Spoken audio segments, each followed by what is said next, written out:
ಎಲ್ಲರಿಗೂ ಮಧ್ಯಾಹ್ನದ ನಮಸ್ಕಾರಗಳು. ಸ್ನೇಹಿತರೆ, ಇವತ್ತು ಕನ್ನಡ ಹೋರಾಟಗಾರರು ಯಾವುದೇ ಒಬ್ಬ ವ್ಯಕ್ತಿಗೆ, ಯಾವುದೇ ಒಂದು ಪಕ್ಷಕ್ಕೆ ಸೀಮಿತವಾಗದೆ, ಯಾವುದೇ ಒಂದು ಧರ್ಮಕ್ಕೆ ಆಗದೆ ಎಲ್ಲ ವಲಯಗಳಲ್ಲೂ ಸಹ ಒಬ್ಬ ಹೋರಾಟಗಾರನಾಗಿ ತಮ್ಮ ಧ್ವನಿಯನ್ನು ಎತ್ತಬೇಕಾಗ್ತದೆ.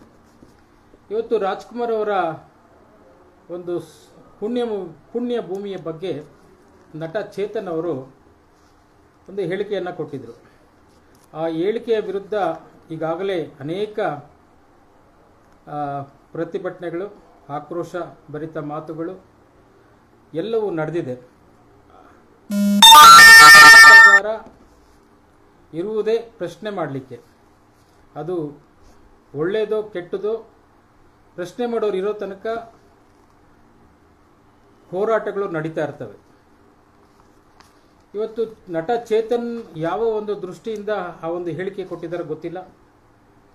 ಆದರೆ ಹೋರಾಟಗಾರರು ಒಬ್ಬ ನಾಯಕ ನಟನಿಗೆ ಸೀಮಿತವಾಗಬಾರ್ದು. ನಾನಾಗಲಿ ಇನ್ನೊಬ್ಬರಾಗಲಿ, ಯಾವುದೇ ಒಬ್ಬ ನಟನಿಗೆ ತೊಂದರೆ ಆದರೂ ಸಹ ನಾವು ಬೀದಿಗಿಳಿಬೇಕು, ಹೋರಾಟವನ್ನು ಮಾಡಬೇಕು, ತಮ್ಮ ಅನಿಸಿಕೆಗಳನ್ನು ಹೇಳಬೇಕು. ಆದರೆ ಇವತ್ತು ಸಾರಾ ಗೋವಿಂದ್ ಅವ್ರ ಬಗ್ಗೆ ನಾನು ಮಾತಾಡಲಿಕ್ಕೆ ಬಂದಿದ್ದೀನಿ. ಸಾರಾ ಗೋವಿಂದ್ ಅವರು ಇವತ್ತು ಕರ್ನಾಟಕ ಚಲನಚಿತ್ರ ವಾಣಿಜ್ಯ ಮಂಡಳಿಯಲ್ಲಿ ಸರ್ವಾಧಿಕಾರಿ ಧೋರಣೆಯನ್ನು ಅನುಸರಿಸ್ತಾ ಬಂದಿರತಕ್ಕಂಥದ್ದು ನಾವೆಲ್ಲ ಗಮನಿಸಿದ್ದೀವಿ. ಇವತ್ತು ವಾಣಿಜ್ಯ ಮಂಡಳಿಯ ಮುಂದೆ ಡಾಕ್ಟರ್ ವಿಷ್ಣುವರ್ಧನ್ ಅವರ ಪುತ್ಥಳಿ ಇಲ್ಲ, ಶಂಕರ್ ನಾಗ್ ಅವರ ಪುತ್ಥಳಿ ಇಲ್ಲ, ಅಂಬರೀಷ್ ಅವರ ಪುತ್ಥಳಿ ಇಲ್ಲ. ಇರ್ಬೋದು, ಫೋಟೋ ಒಳಗಡೆ ಇತ್ತೀಚೆಗೆ ಹಾಕಿದ್ದಾರೆ, ಇಲ್ಲ ಅಂತ ನಾನು ಹೇಳ್ತಾ ಇಲ್ಲ. ಇವತ್ತು ರಾಜ್ಕುಮಾರ್ ಅವರಿಗೆ ಸಮಸ್ಯೆ ಆದ ತಕ್ಷಣವೇ ಅಷ್ಟೊಂದು ಆಕ್ರೋಶಭರಿತವಾಗಿ ನೀವು ಬೀದಿಗಿಳಿದ್ರಲ್ಲ.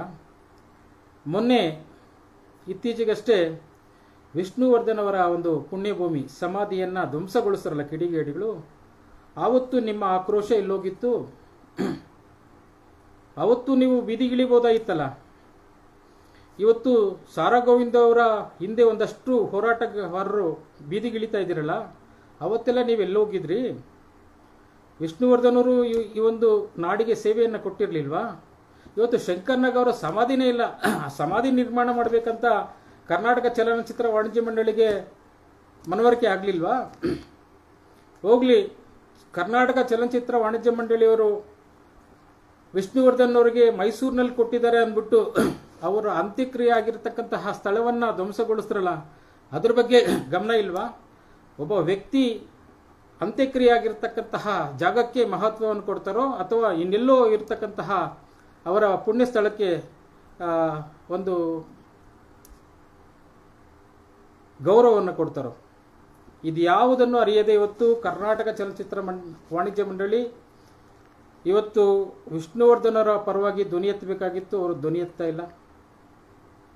ಇವತ್ತು ಅಲ್ಲಿರ್ತಕ್ಕಂತಹ ಸದಸ್ಯರಿರ್ಬೋದು, ಅಧ್ಯಕ್ಷರಿರ್ಬೋದು, ಎಲ್ಲ ರಬ್ಬರ್ ಸ್ಟಾಂಪರ್ಗಳು ನಮ್ಮ ಸಾರಾ ಗೋವಿಂದ್ ಅವರ ಹೇಳಿದಂತೆ ಅವರು ಕೇಳುವಂತವರೇ ಇರೋದಲ್ಲಿ. ಯಾಕಂದ್ರೆ ಒಂದು ಇವತ್ತು ವಿಷ್ಣುವರ್ಧನ್ ಅವರ ಪುತ್ಥಳಿಯನ್ನು ಅಲ್ಲಿ ಹಾಕ್ಬೋದಾಗಿತ್ತು ಕರ್ನಾಟಕ ಚಲನಚಿತ್ರ ವಾಣಿಜ್ಯ ಮಂಡಳಿ ಮುಂದೆ, ಅದನ್ನು ಸಹ ಅವರು ಇದುವರೆಗೂ ಹಾಕಲಿಲ್ಲ. ಕರ್ನಾಟಕದಲ್ಲಿ ಕನ್ನಡ ಹೋರಾಟಗಾರರು ಯಾವುದೇ ಒಬ್ಬ ವ್ಯಕ್ತಿಗೆ, ಒಬ್ಬ ನಟನಿಗೆ ಸೀಮಿತವಾಗಬಾರ್ದು. ಇವತ್ತು ಕನ್ನಡ ಚಿತ್ರರಂಗದಲ್ಲಿ ಯಾವುದೇ ಒಬ್ಬ ನಟನಿಗೆ ಸಮಸ್ಯೆ ಆದರೂ ಸಹ ಎಲ್ಲ ಹೋರಾಟಗಾರರು ಬೀದಿ ಇಳಿದು ಹೋರಾಟವನ್ನು ಮಾಡಬೇಕಾಗ್ತದೆ. ಹೋಗ್ಲಿ, ವಿಷ್ಣುವರ್ಧನ್ ಅವರ ಒಂದು ಪುತ್ಥಳಿ ಬೇಡ, ಶಂಕರ್ ನಾಗ್ ಅವರ ಒಂದು ಪುತ್ಥಳಿ ಬೇಡ, ಅಂಬರೀಷ್ ಅವರ ಪುತ್ಥಳಿ ಬೇಡ. ಹೋಗ್ಲಿ, ಆಗಿನ ಕಾಲದ ಕುಮಾರತ್ರಯರು, ರಾಜ್ಕುಮಾರ್ ಜೊತೆ ಬೆಳೆದು ಬಂದಂತಹ ಕಲ್ಯಾಣ್ ಕುಮಾರ್ ಇರ್ಬೋದು, ಉದಯ್ ಕುಮಾರ್ ಇರ್ಬೋದು, ಅವರ ಪುತ್ಥಳಿಗಳನ್ನಾದರೂ ಸಹ ನೀವು ನಿರ್ಮಾಣ ಮಾಡ್ಬೋದಾಗಿತ್ತಲ್ಲ. ಅಲ್ಲಿ ಯಾಕೆ ನೀವು ಅದ್ರ ಬಗ್ಗೆ ಚಿಂತನೆ ಮಾಡಲಿಲ್ಲ? ಒಬ್ಬ ರಾಜ್ಕುಮಾರ್ ಅಭಿಮಾನಿಯಾಗಿ, ಅಭಿಮಾನಿ ಸಂಘಟನೆಗಳ ಅಧ್ಯಕ್ಷನಾಗಿ ಮಾತ್ರಕ್ಕೆ ಒಂದೇ ನಟನ ಬಗ್ಗೆ ತಾವು ಮಾತಾಡಬಾರ್ದು. ಡಾಕ್ಟರ್ ರಾಜ್ಕುಮಾರ್ ಅವರು ನಮ್ಮೆಲ್ಲರಿಗೂ ಆರಾಧ್ಯ ದೈವ. ಅವರು ರಾಜ್ಕುಮಾರ್ನ ಇಷ್ಟಪಡದೇ ಇರತಕ್ಕಂತಹ ವ್ಯಕ್ತಿ ಯಾರಾದರೂ ಇದ್ದಾರೆ ಹೇಳಿ ಈ ಒಂದು ಕರ್ನಾಟಕದಲ್ಲಿ? ಪ್ರತಿಯೊಬ್ಬ ಹೋರಾಟಗಾರರು ಸಹ, ಪ್ರತಿಯೊಬ್ಬ ಕನ್ನಡಿಗರು ಸಹ ವಿಷ್ಣುವರ್ಧನ್ನ, ರಾಜ್ಕುಮಾರ್ ಅವ್ರನ್ನ, ಶಂಕರ್ ನಾಗ್ ಅವರನ್ನ, ಅಂಬರೀಷ್ ಅವರನ್ನ, ಹೀಗೆ ಹಲವಾರು ಚಿತ್ರನಟರನ್ನ ಎಲ್ಲರೂ ಇಷ್ಟಪಡುವಂಥದ್ದೇ. ಆದರೆ ಇವತ್ತು ಸಾರಾ ಗೋವಿಂದ್ ಅವರು ಒಂದು ಏನು ಸರ್ವಾಧಿಕಾರಿ ಧೋರಣೆಯನ್ನು ತಾಳ್ತಾ ಇವತ್ತು ಕರ್ನಾಟಕ ಕರ್ನಾಟಕ ಚಲನಚಿತ್ರ ವಾಣಿಜ್ಯ ಮಂಡಳಿಯನ್ನು ಆಳ್ತಾ ಇದ್ದಾರೆ. ಕರ್ನಾಟಕ ಚಲನಚಿತ್ರ ವಾಣಿಜ್ಯ ಮಂಡಳಿಯಿಂದ ಇವತ್ತು ಕನ್ನಡ ಚಿತ್ರರಂಗಂತೂ ಉದ್ಧಾರ ಆಗ್ತಾ ಇಲ್ಲ. ಇವತ್ತು ಒಂದೊಂದು ಸಿನಿಮಾ, ಒಂದೊಂದು ಚಿತ್ರವೂ ಸಹ ಇವತ್ತು ಭಿಕ್ಷೆ ಬೇಡ್ತಾರೆ ಒಂದು ಚಿತ್ರಮಂದಿರಗಳಿಗಾಗಿ. ಚಿತ್ರಮಂದಿರ ಕೊಟ್ಟರೆ ಅಲ್ಲಿ ಜನ ಬರಲ್ಲ. ಮತ್ತೆ ಕನ್ನಡ ಚಲನಚಿತ್ರ ವಾಣಿಜ್ಯ ಮಂಡಳಿಯ ಕೆಲಸ ಏನು? ನೀವು ಬರ್ತೀರಾ, ಬೆಳಗ್ಗೆ ಆಫೀಸ್ಗೆ ಕುತ್ಕೊಳ್ತೀರಾ, ಹೋಗ್ತೀರಾ, ಬರ್ತೀರಾ, ಕುತ್ಕೊಳ್ತೀರಾ, ಹೋಗ್ತೀರಾ, ಯಾರಾದ್ರೂ ಲೆಟರ್ ಕೊಟ್ಟರೆ ಅದ್ರ ಬಗ್ಗೆ ಮಾತಾಡ್ತೀರಾ. ಇಷ್ಟೇ ತಾನೇ ನೀವು ಮಾಡ್ತಾ ಇರೋದು. ಕನ್ನಡ ಚಿತ್ರರಂಗವನ್ನು ಬೆಳೆಸಬೇಕಾದಂತಹ ನಿಟ್ಟಿನಲ್ಲಿ ಯಾರು ಇವತ್ತು ಆ ವಾಣಿಜ್ಯ ಮಂಡಳಿಯವರು ತಲೆ ಕೆಡಿಸ್ಕೊಳ್ತಾ ಇಲ್ಲ. ಹೋರಾಟಗಾರರು ಏನಾದರೂ ಮನವಿ ಕೊಡಕ್ಕೆ ಹೋದ್ರೆ ಅಲ್ಲಿ ಒಬ್ಬರು ಇರೋದಿಲ್ಲ. ನಿಮ್ಮ ಈ ಥರ ಸರ್ವಾಧಿಕಾರಿ ಧೋರಣೆಯನ್ನು ಬಿಟ್ಟು ಹೊರಗೆ ಬನ್ನಿ. ಮಾನ್ಯ ಸಾರಾ ಗೋವಿಂದ್ ಅವರೇ, ಇವತ್ತು ನಮ್ಮ ವಿಷ್ಣುವರ್ಧನ್ ಅವರ ಪುಣ್ಯಭೂಮಿಯನ್ನು ಕಿಡಿಗೇಡಿಗಳು ಧ್ವಂಸಗೊಳಿಸಿದ್ದಾರೆ. ಅದ್ರ ಬಗ್ಗೆ ಇವತ್ತು ನೀವು ಧ್ವನಿ ಎತ್ತಿ, ಆಗ ನೀವು ಕನ್ನಡ ಪರ ಹೋರಾಟಗಾರರು ಅಂತ ನಾವು ಹೇಳ್ತೀವಿ. ಇವತ್ತು ಒಬ್ಬ ನಾಯಕನ ನಟನ ಪರವಾಗಿ ನೀವು ಧ್ವನಿ ಎತ್ತಾ ಇದ್ದೀರಾ. ಎಲ್ಲರೂ ಎತ್ತಾರೆ. ಡಾಕ್ಟರ್ ರಾಜ್ಕುಮಾರ್ಗೆ ತೊಂದರೆ ಆದರೆ ಯಾರೂ ಸಹ ಸುಮ್ಮನೆ ಮನೇಲಿ ಕುತ್ಕೊಳ್ಳಲ್ಲ ರೀ, ಎಲ್ಲರೂ ಬೀದಿಗೆ ಬರ್ತಾರೆ. ನೀವು ಬೀದಿಗೆ ಬಂದ್ರಿ, ಆದರೆ ಏನು ಮಾಡಿದ್ರಿ ನೀವು? ಏಕವಚನದಲ್ಲಿ ಒಬ್ಬ ಹೋರಾಟಗಾರನ ನಿಂದಿಸ್ತ್ರಿ. ಅದು ಕೂದಲು ಎಳೆಯಲ್ಲಿ ಸಮಸ್ಯೆಯನ್ನು ಬಗೆಹರಿಸುವಂತಹ ಕೆಲಸ ಅದು. ನೀವು ಅದನ್ನು ದೊಡ್ಡದು ಮಾಡಿಟ್ರಿ. ಇವತ್ತು ಸಾರಾ ಗೋವಿಂದ್ ಅವರೇ ನೇರ ಕಾರಣ ಇದೆ ಈ ಒಂದು ಕೃತ್ಯ, ಈ ಒಂದು ವಿಷಯ ದೊಡ್ಡ ಮಟ್ಟಕ್ಕೆ ಹೋಗ್ತಾ ಇರೋದು. ಆತ ಒಂದು ಹೇಳಿಕೆ ಕೊಟ್ಟ, ಹೋರಾಟಗಾರ ಒಬ್ಬ ಹೇಳಿಕೆ ಕೊಡ್ತಾನೆ, ನೀವು ಚಾಲೆಂಜ್ ಮಾಡಬೇಕಾಗಿತ್ತು, ತೊಡೆ ತಟ್ಟಬೇಕಾಗಿತ್ತು, ನಿಮ್ಮ ಕೈಲಿ ಏನಾಗುತ್ತೋ ಮಾಡ್ಕೋಗು ಚೇತನ್ ಅಂತ ಹೇಳ್ಬೇಕಾಯ್ತು. ಅಂತ ರಾಜ್ಕುಮಾರ್ ಸಮಾಧಿಯನ್ನು ಯಾರು ಏನು ಮಾಡ್ಲಿಕ್ಕೆ ಸಾಧ್ಯ ಇಲ್ಲ. ಅಂತ ಚೇತನ್ ಅಂತರು 100 ಜನ 1000 ಜನ ಬಂದರೂ ಕೂಡ ರಾಜ್ಕುಮಾರ್ ಅವರ ಪುಣ್ಯಭೂಮಿಯನ್ನು ಯಾರು ಅಲಗಡಿಸಲಿಕ್ಕೆ ಸಾಧ್ಯ ಇಲ್ಲ.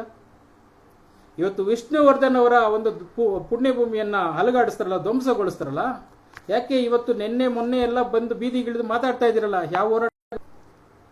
ನಿನ್ನೆ ಮೊನ್ನೆ ಬೀದಿಗಿಳಿದು ಹೋರಾಟ ಮಾಡ್ತಾ ಇದ್ದೀರಲ್ಲ, ನೀವು ಯಾರು ಸಹ ವಿಷ್ಣುವರ್ಧನ್ ಪರವಾಗಿ ಧ್ವನಿ ಎತ್ತಿಲ್ಲ. ಯಾಕೆ?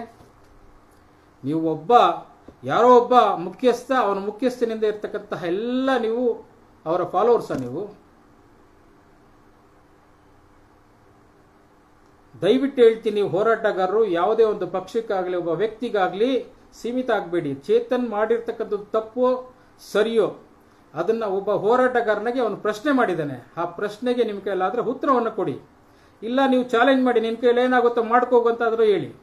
ಅದು ಬಿಟ್ಟು ಇಲ್ಲ ಸಲ್ಲದ ಆರೋಪಗಳನ್ನು ಮಾಡ್ತಾ ರಾಜ್ಯದಲ್ಲಿ ಕೋಮುಗಲಭೆ ಸೃಷ್ಟಿಯಾಗಲಿಕ್ಕೆ ನೀವುಗಳೇ ಕಾರಣ ಆಗ್ತಾ ಇದ್ದೀರಾ. ಒಬ್ಬ ಹೋರಾಟ ಏನಾದರೂ ಹೇಳಿಕೆ ಕೊಟ್ಟರೆ ಅವನ್ನ ಕರೆಸಿ ಉಳಿಸಿ ಮಾತಾಡಲಿಕ್ಕೆ ನಿಮ್ಮದೇ ಆದಂತಹ ವಾಣಿಜ್ಯ ಮಂಡಳಿ ಇದೆ. ಸರ್ಕಾರದ ಅಡಿಯಲ್ಲಿರ್ತಕ್ಕಂತಹ ಕಾನೂನು ಸುವ್ಯವಸ್ಥೆ ಕಾಪಾಡಲಿಕ್ಕೋಸ್ಕರ ಪೊಲೀಸ್ ಠಾಣೆಗಳಿದ್ದಾವೆ. ಕರೆಸಿ ಮಾತಾಡಿ ಅದನ್ನು ಬಗೆಹರಿಸ್ಕೊಳ್ಬೋದಾಗಿತ್ತು. ಅದು ಬಿಟ್ಟು ನೀವು ನಿಮ್ಗೆ ಇಷ್ಟ ಬಂದಂಗೆ ಅವ್ರ ಮನೆಗಳ ಹತ್ರ ಹೋಗೋದು, ಧಮಕಿ ಹಾಕೋದು, ರೌಡಿಸಮ್ ಮಾಡೋದು, ಇವೆಲ್ಲ ಹೋರಾಟಗಾರರಿಗೆ ಶೋಭೆ ತರುವಂಥದ್ದಲ್ಲ. ಈಗಲೂ ಕಾಲ ಮಿಂಚಿಲ್ಲ. ಅವ್ರನ್ನ ಕೂಡಲೇ ಕರೆಸಿ ಕುಳಿತುಕೊಂಡು ಹೋರಾಟಗಾರರು ಒಂದು ಜೊತೆ ಸಭೆಯನ್ನು ಮಾಡಿ, ಅಥವಾ ಅವನ ಜೊತೆ ಮಾತಾಡಲಿಕ್ಕೆ ನಿಮ್ಗೆ ಯಾರಿಗೂ ಇಷ್ಟ ಇಲ್ಲದ್ರೆ ಬಿಟ್ಬಿಡಿ. ಅವನ ಕೈಲಿ ಏನಾಗುತ್ತೋ ಅವ್ನು ಮಾಡ್ಕೊಳ್ಳಿ, ನೋಡೋಣ. ಇಡೀ ಕನ್ನಡಿಗರ ಜೊತೆಲಿ ಇರ್ತೀವಲ್ಲ. ನೀವು ಸಹ ಒಬ್ಬ ಹೋರಾಟಗಾರನ ಯಾವ ರೀತಿಯಾಗಿ ಇರಬೇಕು, ಸಾರಾ ಗೋವಿಂದ್ ಅವರು ನೀವು ಸಹ ತಿಳ್ಕೊಳ್ಬೇಕು. ಯಾಕಂದರೆ ನಿಮ್ಮಂಥ ದೊಡ್ಡ ಹೋರಾಟಗಾರ ನಾವಲ್ಲ, ನಿಮ್ಮಷ್ಟು ತಿಳುವಳಿಕೆ ಇರೋನು ನಾವಲ್ಲ. ಆದರೆ ನೀವು ಎಷ್ಟೇ ದೊಡ್ಡ ಹೋರಾಟಗಾರರಿಗೆ ಎಷ್ಟೇ ತಿಳುವಳಿಕೆ ಇರಲಿ, ನೀವು ಮಾತುಗಳಿಂದ ನೀವು ತುಂಬ ಸಣ್ಣ ವ್ಯಕ್ತಿ ಆಗೋದ್ರಿ, ತುಂಬ ಸಣ್ಣ ವ್ಯಕ್ತಿ ಆಗೋದ್ರಿ. ನಮಗೆ ಒಂದು ಬೇಡಿಕೆ ಇದೆ ಅಷ್ಟೇ. ಕರ್ನಾಟಕ ಚಲನಚಿತ್ರ ವಾಣಿಜ್ಯ ಮಂಡಳಿಯ ಮುಂದೆ ಅಲ್ಲಿ ಜಾಗ ಇಲ್ಲ ಅಂತ ನೀವು ಹೇಳ್ಬೋದು. ನಾವು ನಮ್ಗೆ ಎಷ್ಟು ಬೇಕೋ ಆ ಜಾಗವನ್ನು ನಾವು ಹುಡುಕೊಂಡು ಅದನ್ನು ನಿರ್ಮಾಣ ಮಾಡಲಿಕ್ಕೆ ರೆಡಿ ಇದ್ದೀವಿ. ಶಂಕರ್ನಾಗ್ ಅವರ ಪುತ್ಥಳಿ, ಅಂಬರೀಷ್ ಅವರ ಪುತ್ಥಳಿ, ವಿಷ್ಣುವರ್ಧನ್ ಅವರ ಪುತ್ಥಳಿ, ಈ 3 ಪುತ್ಥಳಿಗಳು ನೀವು ದಯವಿಟ್ಟು ಅಲ್ಲಿ ಚಲನಚಿತ್ರ ವಾಣಿಜ್ಯ ಮಂಡಳಿ ಮುಂದೆ ನಿರ್ಮಾಣ ಮಾಡಬೇಕು. ಸಾಧ್ಯವಾಗಲಿಲ್ಲ ಅಂದರೆ ನೀವು ನಮಗೆ ಅನುಮತಿಯನ್ನು ಕೊಟ್ಟರೆ ನಾವೇ 1 ತಿಂಗಳೊಳಗೆ ಆ 3 ಪುತ್ಥಳಿಗಳನ್ನು ಅಲ್ಲಿ ನಿರ್ಮಾಣ ಮಾಡಲಿಕ್ಕೆ ಮುಂದಾಗ್ತೀವಿ. ಅಥವಾ ಈ ಯಾವ ಪುತ್ಥಳಿಗಳು ಬೇಡ, ರಾಜ್ಕುಮಾರ್ ಅವ್ರ ಜೊತೆಗೆ ಇನ್ಯಾವ ಪುತ್ಥಳಿಗಳು ಬೇಡ ಅನ್ನೋದಾದರೆ ಆವತ್ತಿನ ಕಾಲದ 3 ಕುಮಾರತ್ರಯರು, ಕಲ್ಯಾಣ್ ಕುಮಾರ್, ಉದಯ್ ಕುಮಾರ್ ಹಾಗೂ ರಾಜ್ಕುಮಾರ್, ಈ 3 ಕುಮಾರತ್ರಯರ ಭಾವ ಪುತ್ಥಳಿಗಳನ್ನಾದರೂ ಸಹ ಅಲ್ಲಿ ನಿರ್ಮಾಣ ಮಾಡಲಿಕ್ಕೆ ತಾವು ಮುಂದಾಗಬೇಕು. ಇದಕ್ಕೆ ನಾವು ವಾಣಿಜ್ಯ ಮಂಡಳಿಗೆ ಅತಿ ಶೀಘ್ರದಲ್ಲಿ ಮನವಿಯನ್ನು ಕೊಡ್ತೀವಿ. ಯಾರು ಅಲ್ಲಿ ಕರ್ನಾಟಕ ಚಲನಚಿತ್ರ ವಾಣಿಜ್ಯ ಮಂಡಳಿಯ ಅಧ್ಯಕ್ಷರಿದ್ದಾರೋ ನೀವು ಅಲ್ಲೇನಾದರೂ ಕೈಯಲ್ಲಾಡ್ಸೋದು ಕಾಲಲ್ಲಾಡ್ಸೋದು ಅವೆಲ್ಲ ಮಾಡ್ಲಿಕ್ಕೆ ಹೋಗ್ಬೇಡಿ. ಅವರದೇ ಆದಂತಹ ಒಂದು ಜವಾಬ್ದಾರಿ ಇದೆ. ಆ ಜವಾಬ್ದಾರಿ ಸ್ಥಾನದಲ್ಲಿ ಅವ್ರು ಏನು ಒಂದು ಕ್ರಮ ತೆಗೆದುಕೊಳ್ತಾರೋ ಆ ಕ್ರಮ ತೆಗೆದುಕೊಳ್ಳಕ್ಕೆ ತಾವು ಸಾರಾ ಗೋವಿಂದ ಅವರು ಬಿಡಬೇಕು. ಯಾಕಂದರೆ ನಿಮ್ಮದೇ ಆದಂತಹ ಅಲ್ಲಿ ಮಾತು ನಡಿಬೇಕೆಂಬಂತಹ ಉದ್ದಟತನದ ಹೇಳಿಕೆಗಳನ್ನು ದಯವಿಟ್ಟು ಕೊಡಬೇಡಿ. ಇದು ನಾವು ಶಾಂತಿಯುತವಾಗಿ ಒಂದು ಮನವಿಯನ್ನು ಕೊಡ್ತಾ ಇದ್ದೀವಿ. ಶಂಕರ್ ನಾಗ್ ಅವರ ಪುತ್ಥಳಿ, ಅಂಬರೀಷ್ ಅವರ ಪುತ್ಥಳಿ, ವಿಷ್ಣುವರ್ಧನ್ ಅವರ ಪುತ್ಥಳಿ ಅತಿ ಶೀಘ್ರದಲ್ಲಿ ನಿರ್ಮಾಣ ಆಗಬೇಕು ಕರ್ನಾಟಕ ಚಲನಚಿತ್ರ ವಾಣಿಜ್ಯ ಮಂಡಳಿ ಮುಂಭಾಗ. ಹಾಗೆ ಧ್ವಂಸಗೊಂಡಿರ್ತಕ್ಕಂತಹ ವಿಷ್ಣುವರ್ಧನ್ ಅವರ ಒಂದು ಸಮಾಧಿಯನ್ನು ಸಹ ಕಂಠೀರವ ಸ್ಟುಡಿಯೋಗೆ ಸ್ಥಳಾಂತರಿಸಬೇಕು. ಇಲ್ಲ ಇರ್ತಕ್ಕಂತಹ ಸ್ಥಳದಲ್ಲಿಯೇ ಆ ಒಂದು ಸಮಾಧಿಯನ್ನು ಪುನರ್ ನಿರ್ಮಾಣ ಮಾಡಬೇಕೆಂಬಂತಹ ನಿಟ್ಟಿನಲ್ಲಿ ಒಂದು ಆಗ್ರಹವನ್ನು ಮಾಡ್ತಾ ಇದ್ದೀವಿ. ಅದಕ್ಕೆ ತಾವು ಕರ್ನಾಟಕ ಚಲನಚಿತ್ರ ವಾಣಿಜ್ಯ ಮಂಡಳಿಯವರು ಇದಕ್ಕೆ ಸಮ್ಮತಿಯನ್ನು ಕೊಡಬೇಕು ಮತ್ತು ಮುಂದೆ ನಿಂತ್ಕೊಂಡು ಆ ಎಲ್ಲ ಕೆಲಸಗಳನ್ನು ಮಾಡಬೇಕು. ಆ ನಿಟ್ಟಿನಲ್ಲಿ ನಾನು ಒಂದು ಇಡೀ ಕನ್ನಡಿಗರ ಪರವಾಗಿ, ವಿಷ್ಣುವರ್ಧನ್ ಅಭಿಮಾನಿಗಳ ಪರವಾಗಿ, ಶಂಕರ್ ನಾಗ್ ಅಭಿಮಾನಿಗಳ ಪರವಾಗಿ ಹಾಗೂ ಅಂಬರೀಷ್ ಅಭಿಮಾನಿಗಳ ಪರವಾಗಿ ನಾನು ಕಳಕಳಿಯಿಂದ ಮನವಿ ಮಾಡ್ಕೊಳ್ತಾ ಇದ್ದೀನಿ. ಇಷ್ಟೂ ಸಾರಾ ಗೋವಿಂದ ಅವರಿಗೆ ಇಲ್ಲ ಹೇಳಿ ವಿಷ್ಣುವರ್ಧನ್ ಅವರ ಪುಣ್ಯಭೂಮಿಯನ್ನು ಪುನರ್ ನಿರ್ಮಾಣಕ್ಕಾಗಿ ಅಥವಾ ಕಂಠೀರವ ಸ್ಟುಡಿಯೋಗೆ ಸ್ಥಳಾಂತರಿಸಲು ಆಗ್ರಹಿಸಿ ಒಂದು ದೊಡ್ಡ ಮಟ್ಟದ ಹೋರಾಟಕ್ಕೆ ನಾವೇ ಕರೆ ಕೊಡ್ತೀವಿ. ಯಾರು ಬೀದಿಯಲ್ಲಿ ನಿಂತ್ಕೊಂಡು ಹೋರಾಟ ಮಾಡಿದ್ರಲ್ಲ ಅವರೆಲ್ಲರೂ ಬಂದು ನಿಂತ್ಕೊಂಡು ಸರ್ಕಾರವನ್ನು ಆಗ್ರಹಿಸೋಣ, ಕರ್ನಾಟಕ ಚಲನಚಿತ್ರ ಮಂಡಳಿಯನ್ನು ಆಗ್ರಹಿಸೋಣ. ಇಡೀ ಕನ್ನಡಿಗರೆಲ್ಲ ಬರ್ತೀವಿ. ವಿಷ್ಣುವರ್ಧನ್ ಅಭಿಮಾನಿಗಳು ಬರ್ತೀವಿ, ಶಂಕರ್ ನಾಗ್ ಅಭಿಮಾನಿಗಳು ಬರ್ತೀವಿ, ಅಂಬರೀಷ್ ಅಭಿಮಾನಿಗಳು ಬರ್ತೀವಿ. ಒಬ್ಬ ನಾಯಕ ನಟನಿಗೆ ತೊಂದರೆ ಆಯ್ತು ಅಂದ್ಬಿಟ್ಟು ಆ ನಾಯಕ ನಟನಿಗೆ ನೀವೊಬ್ಬರೇ ಇರೋದಲ್ಲ. ಡಾಕ್ಟರ್ ರಾಜ್ಕುಮಾರ್ ಅವರ ಪರವಾಗಿ ಇಡೀ ಕರ್ನಾಟಕದ ಜನತೆ ನಿಂತಿದ್ದೀವಿ. ಯಾರೋ ಒಬ್ಬ ಸಂಘಟನೆಯ ಅಧ್ಯಕ್ಷ ಮಾತ್ರ ನಿಂತ್ಕೊಳ್ಬೇಕಂತೇನಿಲ್ಲ, ಇಲ್ಲ ಆ ಸಂಘಟನೆಯ ಪದಾಧಿಕಾರಿಗಳು ನಿಂತ್ಕೊಳ್ಬೇಕಂತ ಎಲ್ಲರಿಗೂ ಜವಾಬ್ದಾರಿ ಇದೆ ರೀ. ರಾಜ್ಕುಮಾರ್ ಅವರ ವಿರುದ್ಧ ಧ್ವನಿ ಎತ್ತಾಗ ಎಲ್ಲರಿಗೂ ಆ ಜವಾಬ್ದಾರಿ ಇದೆ. ಎಲ್ಲರೂ ರಾಜ್ಕುಮಾರ್ ಅವರ ಪರವಾಗಿ ನಿಂತ್ಕೊಳ್ತೀವಿ, ನೀವೊಬ್ಬರೇ ನಿಂತ್ಕೊಳ್ಬೇಕಂತೇನಿಲ್ಲ. ನಿಮಗೆ ಹೋರಾಟಗಾರನಾಗಿ ಜವಾಬ್ದಾರಿ ಇದ್ದರೆ ನೀವು ಈ ಕೆಲಸ ಮಾಡಿ. ವಿಷ್ಣುವರ್ಧನ್ ಅವರಿಗೆ, ಶಂಕರ್ ನಾಗ್ ಅವರಿಗೆ, ಅಂಬರೀಷ್ ಅವರಿಗೆ ಅಲ್ಲಿ ಕರ್ನಾಟಕ ಚಲನಚಿತ್ರ ವಾಣಿಜ್ಯ ಮಂಡಳಿಯ ಮುಂಭಾಗ ಪುತ್ಥಳಿಗಳನ್ನು ನಿರ್ಮಿಸಿ. ಹಾಗೆ ವಿಷ್ಣುವರ್ಧನ್ ಅವರ ಪುಣ್ಯಭೂಮಿಗಾಗಿ ತಾವೆಲ್ಲರೂ ಆಗ್ರಹಿಸಬೇಕು. ಯಾರ್ಯಾರು ಮೊನ್ನೆ ಎಲ್ಲ ಹೋರಾಟ ಮಾಡಿದ್ರಲ್ಲ ಅವರು ಸಹ ಇವತ್ತು ಶಂಕರ್ ನಾಗ್ ಅವರ ಒಂದು ಸಮಾಧಿ ಸಹ ಸರಿಯಾಗಿ ಇಲ್ಲಂತ ನಾನು ಕೇಳ್ಪಟ್ಟಿದ್ದೀನಿ. ಇವತ್ತು ಇಡೀ ಕನ್ನಡಿಗರು ಅಂತ್ಯಕ್ರಿಯೆ ಆಗಿರ್ತಕ್ಕಂತಹ ಸ್ಥಳದಲ್ಲಿ ಪೂಜೆ ಮಾಡುವಂತಹ ಸ್ಥಳವನ್ನು ಇವತ್ತು ಧ್ವಂಸಗೊಳಿಸಿದ್ದಾರೆ. ಅದ್ರ ಬಗ್ಗೆ ಚಕಾರವನ್ನೆತ್ತಿ, ಅದರ ಬಗ್ಗೆ ಧ್ವನಿಯನ್ನೆತ್ತಿ. ಈಗ ಯಾವುದು ಅಲ್ಲೇನು ಒಂದೇ ಒಂದು ಹೇಳಿಕೆ ಕೊಟ್ಟಿದ್ದಾತ, ಆ ಹೇಳಿಕೆಯನ್ನು ಸಮರ್ಥನೆ ಮಾಡಿಕೊಳ್ಳೋದು ಅಥವಾ ಅದಕ್ಕೆ ಬೇಕಾದಂತಹ ಉತ್ತರವನ್ನು ಕೊಡುವಂಥದ್ದು ಅಥವಾ ಅವನಿಂದ ಉತ್ತರವನ್ನು ಪಡ್ಕೊಳ್ಳೋದು ಹೋರಾಟಗಾರರಂತ ನಿಮಗೇನು ದೊಡ್ಡ ವಿಷಯ ಅಲ್ಲ. ಅದು ಇದನ್ನು ನಾನು ಹೇಳ್ತಾ ಇರತಕ್ಕಂತಹ ಒಂದು ಮಾತನ್ನು ತಾವು ಚಾಚು ತಪ್ಪದೆ ಮನಸ್ಸಲ್ಲಿ ಇಟ್ಕೊಂಡು ಆದಷ್ಟು ಬೇಗ ಶಂಕರ್ ನಾಗು, ಅಂಬರೀಷು, ವಿಷ್ಣುವರ್ಧನ್ ಅವರ ಪುತ್ಥಳಿಯನ್ನು ವಾಣಿಜ್ಯ ಮಂಡಳಿ ಮುಂದೆ ತಾವು ನಿರ್ಮಾಣ ಮಾಡಬೇಕು. ಹಾಗೆ ವಿಷ್ಣುವರ್ಧನ್ ಅವರ ಸಮಾಧಿಯನ್ನು ಸಹ ಪುನರ್ ನಿರ್ಮಾಣ ಮಾಡಲು ತಾವೆಲ್ಲರೂ ಮುಂದೆ ಬರಬೇಕಂತ ಕೇಳ್ಕೊಳ್ತಾ ಈ ಒಂದು ಲೈವನ್ನು ಮುಕ್ತಾಯಗೊಳಿಸ್ತಾ ಇದ್ದೀನಿ. ನಮಸ್ಕಾರ.